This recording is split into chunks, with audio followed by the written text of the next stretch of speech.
You guys good there? All right. Well, we got to get started today. Ryan Castle, the CEO of the Cape Cod Islands Association of Realtors, for our zoomed in on real estate that we do every other month. With the ending of the year, we will have one in January as well. So, January, the last Monday in January will be in January. So, but we want to thank the Cooperative Bank Cape Cod for being our presenting sponsor of Zoomed In on Real Estate ever since we started. They jumped right in. So we're really happy with it to have them here today also to talk mortgages. So we'll get to Charlotte and the mortgage talk in a few, but I want to do a couple updates for you. We have our upcoming virtual CE schedule through the next couple next couple little bit. December 20th, we have condominiums, cooperatives, and timeshare CE class. January 18th, lead paint, and January 11th, selling historical properties. So take a look at those, register if you need some CE. The lead paint should be really good. We've had reports of some brokers being audited on their lead paints, whether it's long-term rentals, short-term rentals, and sales by HUD in the Cape Cod region. So make sure you're up to date and you have everything you need for lead paint. So take a refresher there as well.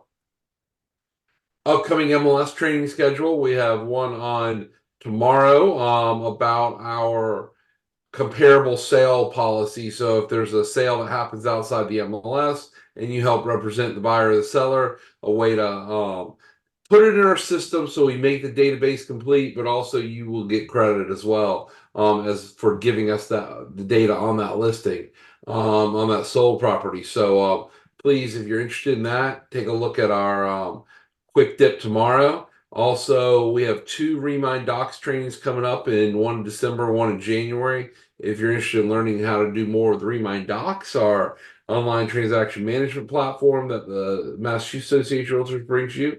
And then also on next Tuesday on the 19th, training webinar on our market stats product. So you can try to understand your housing market and how to use that market stats product to your best ability. So take time to get tuned up if you have interest in any of these as well. On December 14th, this Thursday, we have a vacation rental recap and trends report from Key Data, our partner on some vacation rental data. And that's at 11 a.m. to noon webinar for those that are in the short-term rental industry to kind of see what some of those trends are that they're seeing at a nationwide level on vacation rental. On Tuesday, December 19th at 10 a.m., we have a webinar from Reef Builders on the new energy efficiency building codes coming into place in 2024. The stretch code is changing. So find out how the stretch code is changing, what that means for clients looking to build, looking to renovate, things of that nature for all those towns that have the stretch code. And then also what some of this municipal opt-in on net zero may mean in the future as well. So it's going to be a good recap of where building codes are at on the energy efficiency side as we head into 2024. Also want to congratulate 3 organizations that we applied for to got a grant for from the Massachusetts Association of Realtors Charitable Foundation in their fall grant cycle. If you don't know, the Massachusetts Association of Realtors Charitable Foundation raises funds throughout the year. And then local associations apply for grants with as long as their members are involved in those organizations. And most of the money comes from the Welcome Home license plate you see up there at the top of the screen. So, while we do have the Cape Cod Islands license plate, a lot of people may also want to help housing. And so you also could do the Welcome Home license plate when you get your license plate. So think about that. That money goes directly to the Massachusetts Association of Realtors Charitable Foundation. But all 3 received $2,000 grants: the Family Table Collaborative, Veterans Outreach Center of Cape Cod Islands, and also Friends or Relatives with Autism and Related Disabilities. All 3 have realtor involvement in their organization, and we were able to provide a $2,000 grant to them. We highlighted them last week at our Volunteer Appreciation and 2024 Outlook event. And so it was great to have them there and talk about what they do there. A couple things on litigation update I wanted to get into. Since our last zoomed in on real estate, obviously the last zoomed in on real estate, we talked to Kate Berard of the Massachusetts Association of Realtors, talk about where some of this litigation stands. Well, since then, and I think it may have happened the same day as zoomed in on real estate or right afterwards. The Sitzer verdict in the Sitzer versus NAR out in Missouri. The jury decided that the brokerages involved in NAR did violate antitrust rules with their cooperative compensation rule. The verdict was decided in a couple hours. We do probably anticipate some kind of injunctive relief, which is potential rule changes NAR must make or brokerages must make. But that may not happen in the timeline until March or April, of the latest we've seen. NAR does plans to appeal, and they believe they have a good case on appeal as well. So as we move forward, probably the biggest thing they're looking at changing is how the case is decided on per se versus not for antitrust rules. And so they'll be looking at that, and we'll be having a lot more conversation around all this stuff coming up in the next couple months as well. And then the other notable movement is in the Noslak versus MLS Pin case. MLS Pin, as you might remember, settled. That settlement was challenged by the Department of Justice. The latest filing last week shows that MLS Pin is agreeing to DOJ rules, and I say they're unknown because they haven't released them publicly. So that MLS Pin is in negotiation with the Department of Justice on changes to the settlement. And everyone in the case filed to amend the timeline to allow MLS Pin Board to approve the DOJ changes. And that basically that timeline then moves the settlement finale for MLS Pin to April 7th. And so it pushes that back further. So we should be in the next few days seeing what DOJ is asking MLS Pin to do. So that'll be of interest to a lot of people. But that April 7th is when we now expect MLS Pin changes to finalize. And so a couple things we have going on coming up. We're putting a robust program together. So I would say around the compensation training and discussion as well. We're planning broker focus session and an agent focus session in February.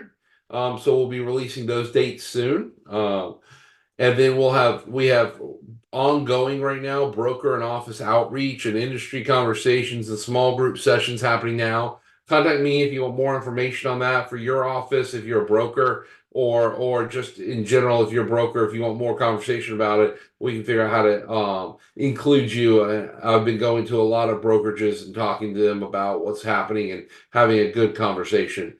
We'll be implementing more buyer broker education into our existing education content for 2024.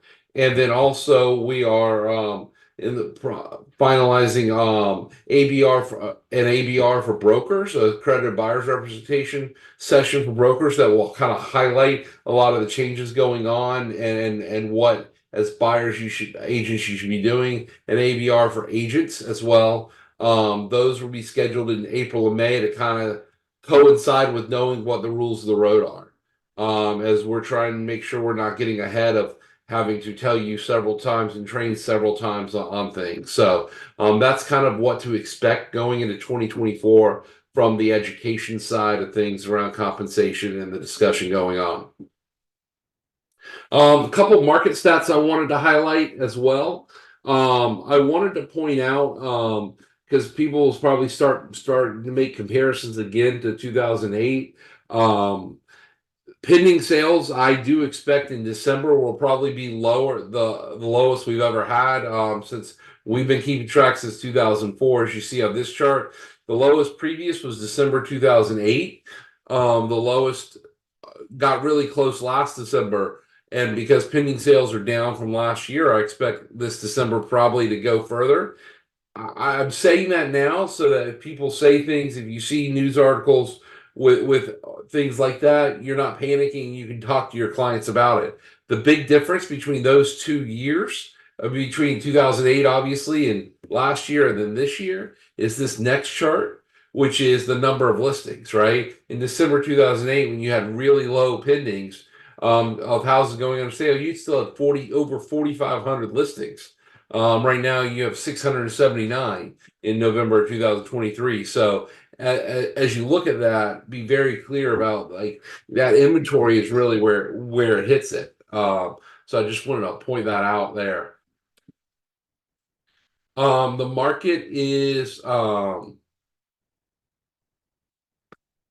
the market is performing as expected in 2023, as we expected, right? Higher median sales price due to what is selling is more expensive on the market. What we're seeing is homes that are coming on the market are probably like, I just say this to say the median sales price does not mean the same house is sold every month and that price is increasing, right? Or decreasing. Median sales price moves based on what's on the market and what's sold.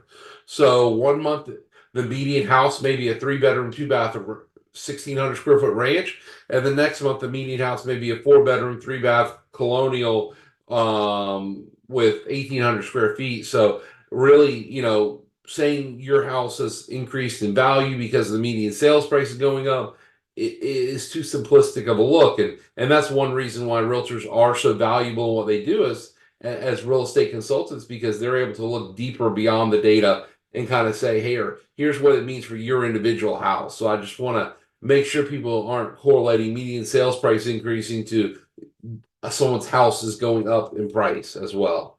It's a reflection of the marketplace in that month. We knew that this was happening because interest rates and lack of inventory is taking its toll on pending and closed sales, giving us, what we expected was about a 20% decline, and we're seeing that.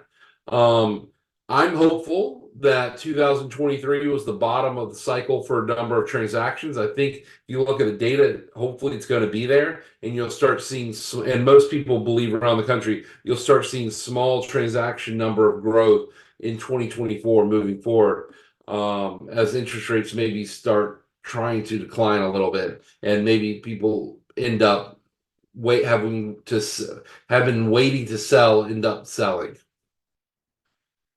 Wanted to walk you through a little bit of our annual report before we get into our mortgage roundtable, our mortgage conversation with Charlotte as well. So we presented this last week at our volunteer appreciation and market and 2024 outlook event, but I want to walk you through a couple of things we've done this year. First, I want to remember some of our members that we have lost in the last year. A couple of them, specifically our past board member Jack Oggett, passed away recently, and also a past president, Edward Pierce. He was president in the 1990s and our first Martha's Vineyard president as well. All right, our strategic plan, when we look at what we do as an association, we try to cultivate professionalism, realtors dedicated to the profession through embracing change and empowering expertise.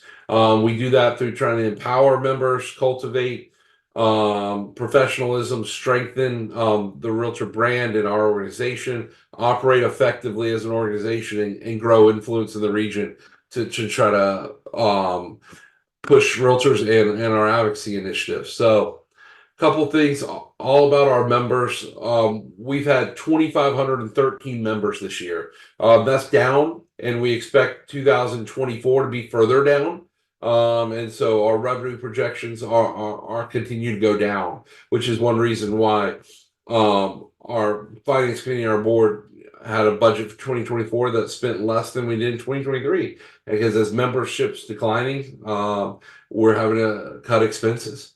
We had 145 new members this year. That is down from the past couple of years as we come in, and that cycles into that 2513.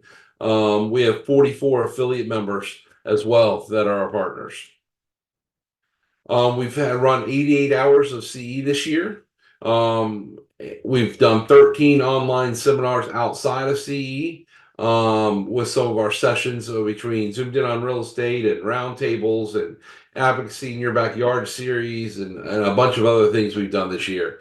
We've offered 4 designation certifications: ABR, Seniors Real Estate Specialist, At Home with Diversity, Pricing Strategy Advisor. We've had new and expanded initiatives. We've launched our first on-demand course in protecting the protected classes. We're about to launch our second, and then we have more coming lined up in 2024 as well as we build out a thorough area portfolio of on-demand classes for you in our Pearl education system. And how you made the MART work. So we had 2,513 association members. We've had 2,744 MLS participants and subscribers of the Cape Cod Islands multiple listing service. We have 122 Martha's Vineyard MLS members as well. And when we ran this data just a couple weeks ago, we were just under $3 billion in transaction volume in the MLS. We've obviously passed that now.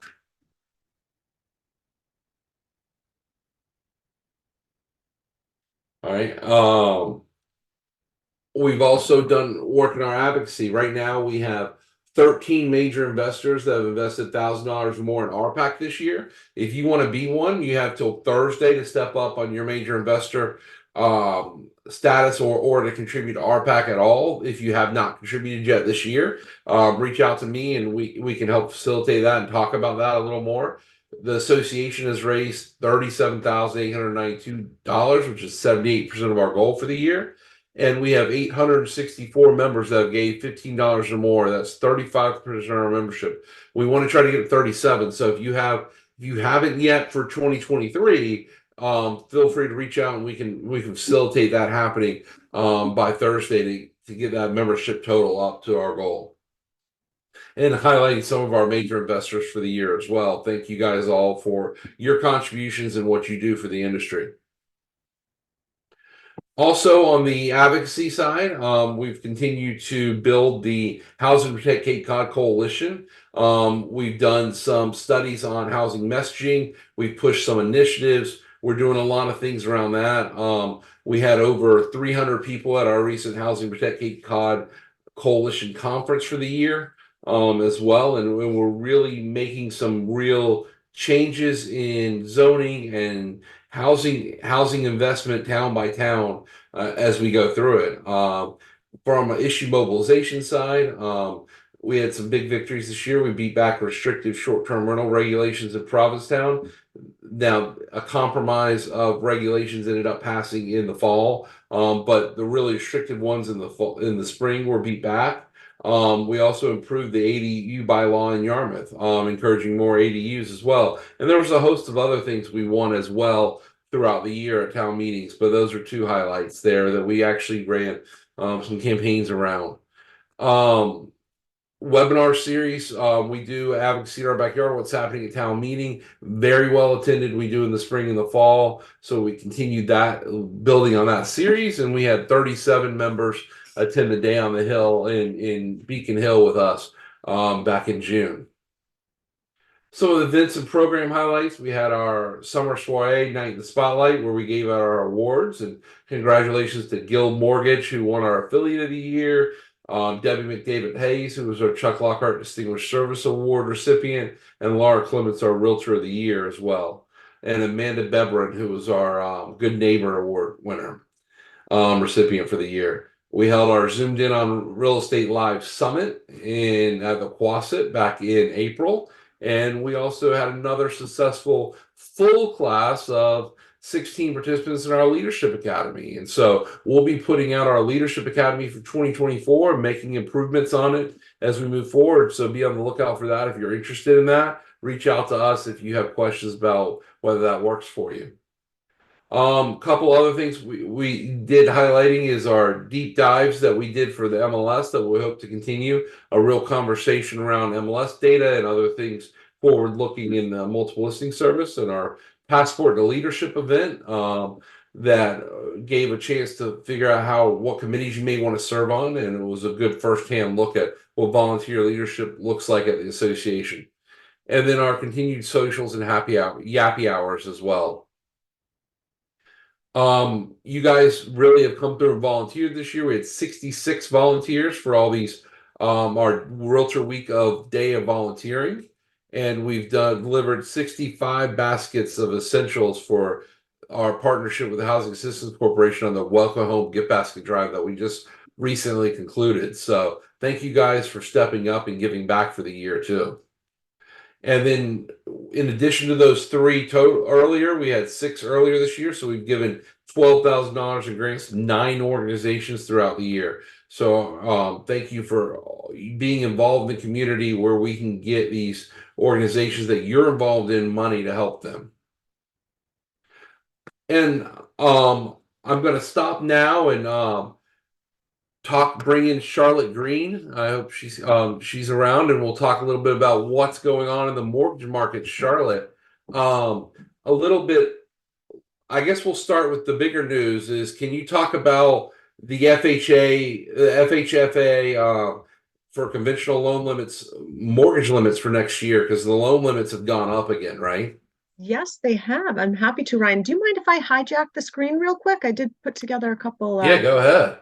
So this is just a quick chart for everyone to look at what the conforming loan limits have done over time. We see we were really flat for a number of years, and as we've seen home values increase exponentially, and they've increased as well on the conforming loan side. So every year, the FHFA, so the Federal Housing Finance Agency, updates that conforming loan limit based on the house price index, which tracks average home values over the previous year. So looking just nationally, most folks fall into the baseline $766,550 conforming loan limit. But there are some areas that have higher loan limits, such as Barnstable, Dukes County, Nantucket County, and a little bit off Cape. So when we're looking at single family homes, Dukes, Nantucket, and Plymouth County have higher conforming loan limits than Barnstable and Bristol County and most of the country. So just keeping that in mind. And what does that really mean for people is that they're able to access the Fannie Mae, Freddie Mac backed lending programs that can offer a little bit more lenient underwriting guidelines in terms of a down payment or a credit score than some portfolio or jumbo loan product offerings. So when can your buyers take advantage of this? As early as today, really.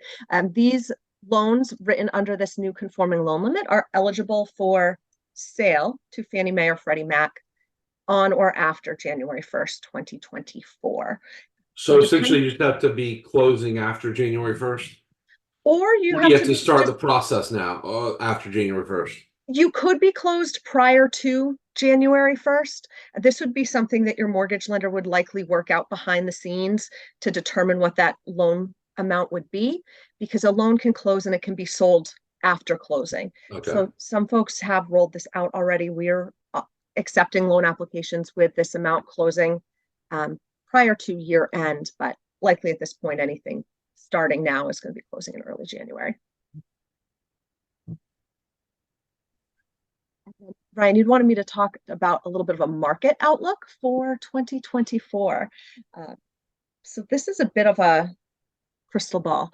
As always, we have a Federal Reserve meeting coming up tomorrow and the following day. The Federal Reserve doesn't directly set our mortgage rates, but they do influence rates by adjusting the federal funds rate and buying or selling bonds and mortgage-backed securities. So we look to the Federal Reserve for what they're going to do to rate hikes, because that can indicate the global market, what's going to happen with mortgage rates. But the best indicator to look at would be tracking the 10-year Treasury bond. It's pretty loosely correlated with 30-year mortgage rates, although not, a direct tie. The rates fluctuate based on reactions to what's happening in the market and predictions of what's going to happen in the future. So we all know mortgage rates are really high and it makes it more difficult for people to afford housing, right? So what's the Fed waiting for to drop these rates? Like, give us some relief, right?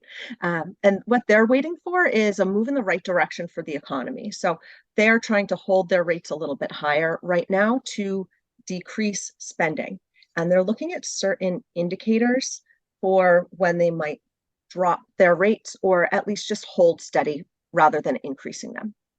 Last week, we had some good news in the beginning of the week and some not so good news depending on how you look at it. But last week, mortgage rates did fall to their lowest level since August of this year.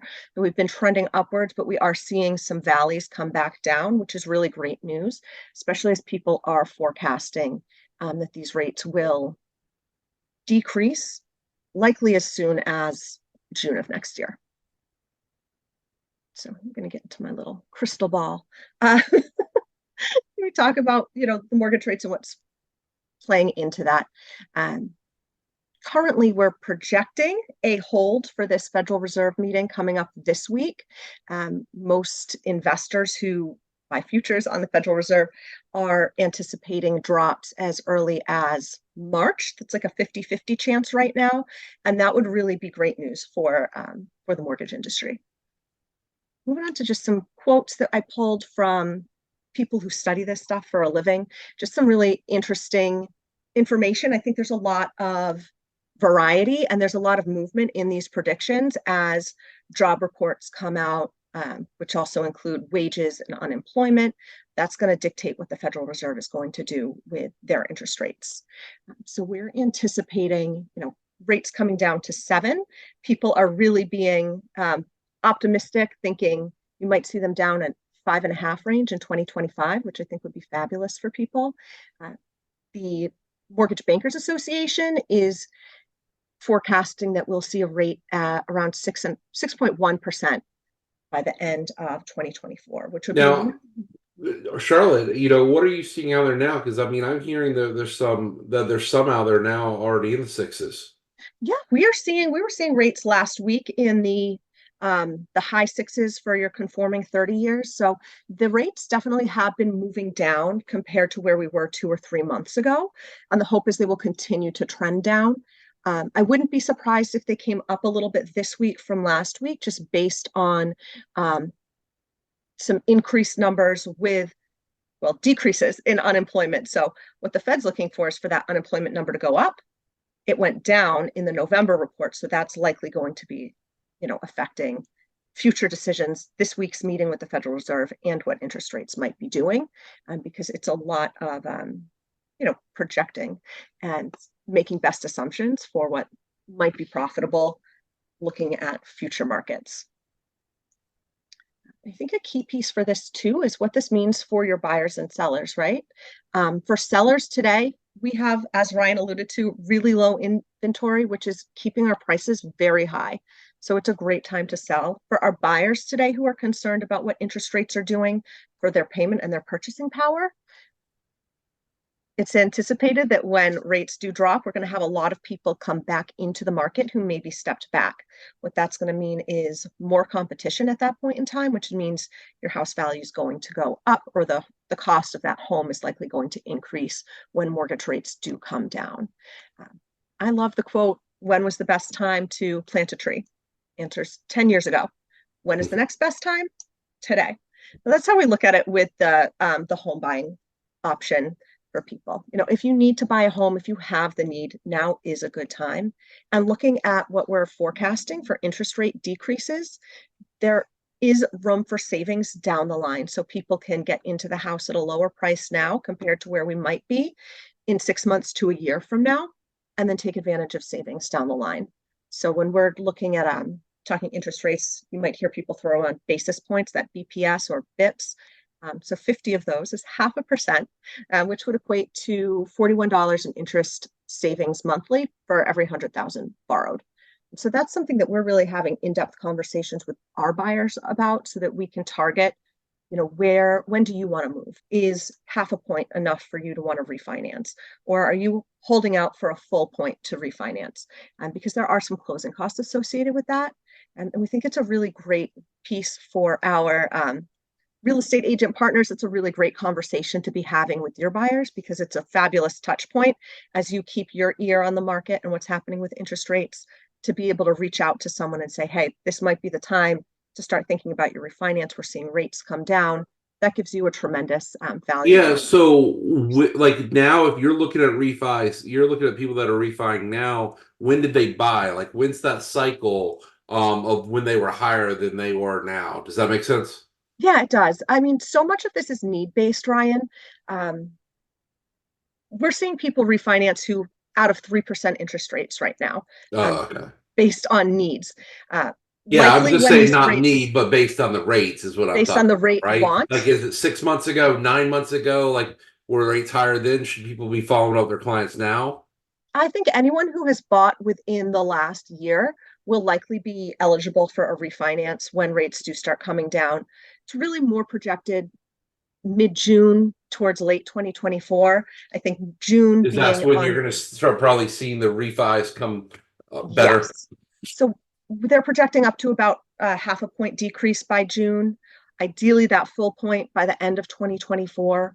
And so many people who have gotten into rates or into homes over the last year, year and a half have seen higher interest rates. So it's a great touch point regardless of where they're at. Today versus now. It could be worth making the move for a quarter point if someone's able to take advantage of increased home prices where they're able to eliminate mortgage insurance or something of that nature. Awesome. Thank you for that. Of course. All right, so that's it for me, unless you'd like to see a Any slide. new programs that Coop you want to make everyone aware of or anything? We have a really great piggyback program right now for home buyers to help people get down into that conforming loan limit where we are seeing really aggressive pricing. So it's, your combo loan where you do, an equity line of credit to help supplement your own out-of-pocket costs for your down payment. So that's been an interesting and popular option for people. And then we rolled out some really great municipal programs earlier in this year to help our hometown heroes, our local employees, and people who are relocating to the Cape for employment with a Cape Cod based employer. So we're trying to see what we can do to plug in to So help the those guys. piggyback is kind of like uh, a home equity line on your primary residence, and then like to get enough money out to get down your second home purchase to conforming loan limits. Is that it? It would actually be for a primary purchase, Ryan. So let's say I'm Okay. going to use $1 million loan amount because I like round numbers on a Monday morning. Um, we're looking, let's say 20% down is where the lender wants you to be. Yeah. We can finance with a 10% equity line of credit behind our $800,000 first mortgage Oh, so so that you're taking a home equity line on the house you're purchasing. as you're purchasing. So what's Oh, been wow. really Okay. interesting for that is it decreases your out-of-pocket expense. So instead of coming up with that full 20%, you're coming up with just the 10% down to be able to get into Yeah. the home. Interesting. Yeah, I didn't think about the home equity line on the house you're purchasing. Yeah, we thought it was a little innovative and might help people just get into those homes a little more quickly. Something that we're excited about with that product is it's offered on our variable equity line of credit, which is based on prime. So prime is affected by the federal funds rate. So as the Fed rate drops, prime drops, the people with that equity line of credit are going to see an automatic reduction in their monthly payment without any out-of-pocket work, which is just fabulous for Awesome. people. And then how can everyone find you or all your loan officers if they're interested in that or anything else from the Coop? I will share a link in the chat, but please just reach out to us. We've got everyone online. Happy to take your calls. I think we're all giving out our cell phone number and happy to meet with you virtually, in person. We are all over the Cape and off Cape as well. All right. Thank you very much for that. And I want to go back to my screen and I will share a couple things with you and then we'll bring on our next guest as well. Um, so wanted to highlight our board directors for next year that we installed last week at our volunteer appreciation brunch. Our president for the Association of Realtors for next year, Emily Clark, who we'll hear from and talk to in a few minutes. All president-elect Todd Macknick, our immediate past president Courtney Merrick, our treasurer Steve Seaver, and then also all our director members. New joining the board, just to highlight the new ones coming on the board for next year. Jeffrey Klontz and Brian Greer and Haley Nickerson are three new people coming onto the association board for next year. And so thank you guys for that.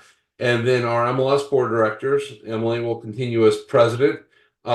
Katie Collette will continue, Katie Clancy, Joellen Erickson, And then Karen LaFrance, Justin Landon, and Johnny Mowa. Those are outside industry directors, people from other parts of the country. A new face on the MLS board is Karen LaFrance. So thank her for stepping up and being part of the MLS board moving forward. So thank you guys for that. And I want to also turn it over to our 2024 president, Emily Clark, to talk a little bit about what she's expecting and what she's seeing for the association and the industry moving forward next year. So, Emily, I'm going to turn it over to you and let you kind of go. But thank you for taking the time today. Absolutely. Thank you so much. Glad to be here. So I want to thank everybody for jumping on the call today. And I want to acknowledge that we're kind of going into an interesting time, and that we've been in an interesting time, and then we'll continue to kind of move through this place where we are right now within our industry. So I want to just kind of get out there and say, it's definitely been an honor and a pleasure serving on the association and the MLS board over the past several years. I'm excited to take on this next chapter within my level of service. And through my years of service, I've come to understand that the realm of real estate is really a vast and intricate one. There's so much that transpires behind the scenes, and we've created a seamless experience for home buyers and sellers. The technology that we utilize within the MLS to cooperate with our fellow realtors are the ongoing advocacy efforts that we use at the local, state, and national levels to safeguard private property rights. I've realized that every voice matters.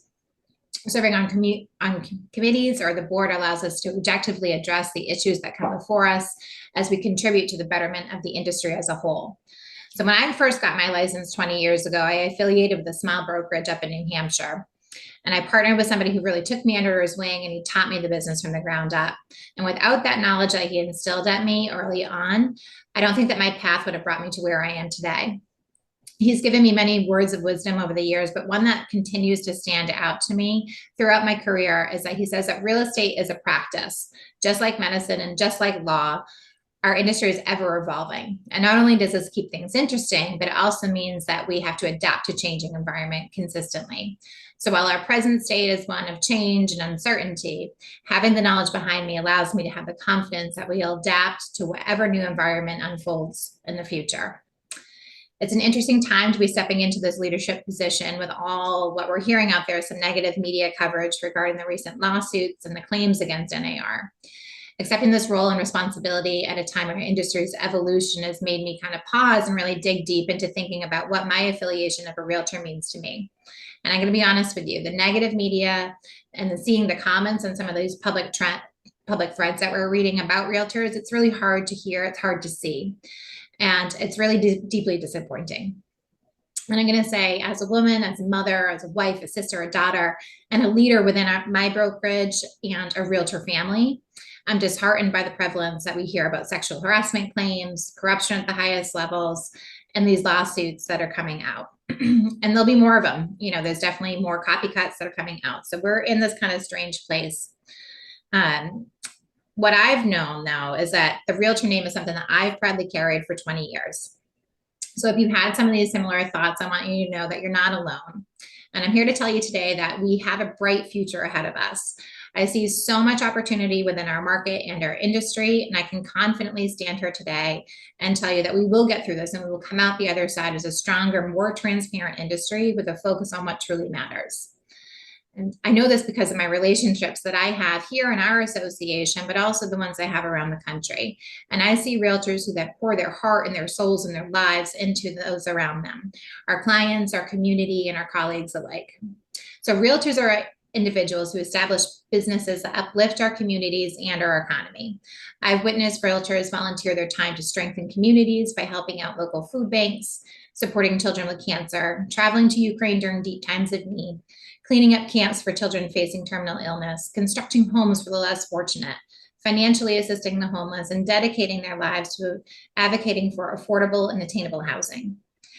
The dedication I witness in all of us is endless, and it's inspiring. And I believe that our work that we do is truly noble. So when I entered the real estate industry, I was under the impression that this might be an easy way to provide for my family. And I couldn't have been more wrong about that easy part. What we do is undoubtedly challenging. And over the 20 years of my career in this field, it's led me down a path that I could not have envisioned. The industry is fascinating. It's a space where numerous competitors come together and we form a community through our brokerages and our realtor associations at the local, state, and national level. And I've discovered that this does not just mean supporting my growing family, but it's a fulfilling role that reveals the goodness within all people. I've had the privilege of collaborating with professionals near and far who strive for professional and personal growth through their work. I observe relationships form among people who may not have otherwise connected. I've witnessed the unification of people coming together as two parties for an agreement on purchase of a home and creating that American dream. Tears have been shed at closing tables, and one family passes along the memories that they've built over decades to a new family, hoping that they'll create and share just as many cherished moments. This is what being a realtor truly is about. And this is who we are. So I choose to rise above this stain on our industry, and I stand with all that is good. And I applaud those of you that have raised your voices. A close friend of mine had recently said to me, heavy is the head that wears the crown. And this rings especially true right now. So I do not take this position that has been entrusted to me lightly. I step into this position with the eyes wide open, knowing that we do have a challenging year ahead. If you are all here because you're a member of a trade organization. We're a trade organization that's been around for 115 years, and we've been founded on the principle of a golden rule. And you've all made a pledge to abide by the code of ethics. And whether that pledge was recently or if it was decades ago, I ask you to take that time over the next coming days, kind of dig deep just as I have, and remember what being a realtor truly means to you. I'm asking for your help because while I'm the one taking the seat as association president, I cannot do this alone. More than ever before, we're in need of a shared voice. And I believe that as realtor members and leaders within our communities, it is our obligation to be authentic and share what a realtor is. You have the opportunity right now to show our collective strength. So to my fellow realtors, stand with me and let us persist in pursuing excellence, supporting one another, and striving to create a positive image for our industry. Together, we possess the ability to reshape the perception and demonstrate the genuine value of our hard work. Let us demonstrate that we are leaders who truly care and are dedicated to making a meaningful impact within our communities. So thank you all. I really appreciate you all being here today, and I'm very much an open book. So if you have any questions, just reach out to me. Any concerns that you have going on, I'm here for you. All right, thank you so much. With that, I think, you are active around, what people may not know is you're active around the country, and a lot of programs and a lot of industry conversations happening on too. In addition to running your brokerage of 120 some agents with several office locations. You've been in, like you said, in New Hampshire, the South Shore, Boston area. I mean, you currently are in several, Boston all the way down the South Shore and other markets as well. So you see a bigger picture as well. Right. What are you thinking in terms of talking to your agents about what's going on from the buyer, the lawsuit side, this litigation side? What's your big message going on right now? So right now, I think one of the most important things that we can do is share our value. So I think that we're kind of in this position because as an industry, we've been great at selling our seller value, and that's just been kind of entrenched of, who we are over these years. Now it's time that we need to share that value back with our buyers. We do a lot, right? So you need to go through what is your value proposition, really go down that list, see all the things that you do for a buyer. And I don't mean just look at houses and open the door and do all those things. I'm talking about what are your negotiation skills? How do you comp properties out? How do you help them find home inspectors? How do you help them with the legal side of things? So there's so much that we do as buyer agents, and we really need to articulate that. So at this point, I think that everybody should really kind of go back, dig into their buyer presentation. If you don't have one, create one, lean into your brokerages and make sure that you do have one that they're providing to you, because we need to get better at telling our story of what we do for the buyers. And I think that's, step one in this kind of big piece that we have.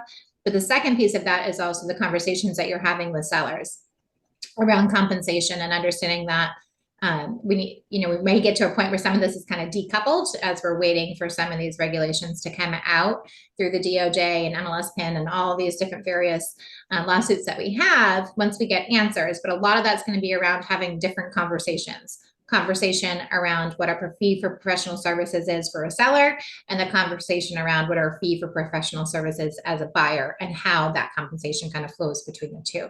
So I think taking the time now to really understand that, understand your value, is the most important thing you can be doing in your business. Awesome. Well, thank you for that. And I think everyone loves when we get out early. So we're going to be done early today. But if you have topics and speakers you might want to see for Zoomed In going on into next year, or any other topics about anything, feel free to reach out to me. Drop me an email. Our team will work on it. So we appreciate you taking the time today, Emily, and everyone else on the call too. But yeah, thank you guys very much, and look forward to seeing and talking to more of you in 2024, and have a happy holidays. Happy holidays, everybody. Thank you.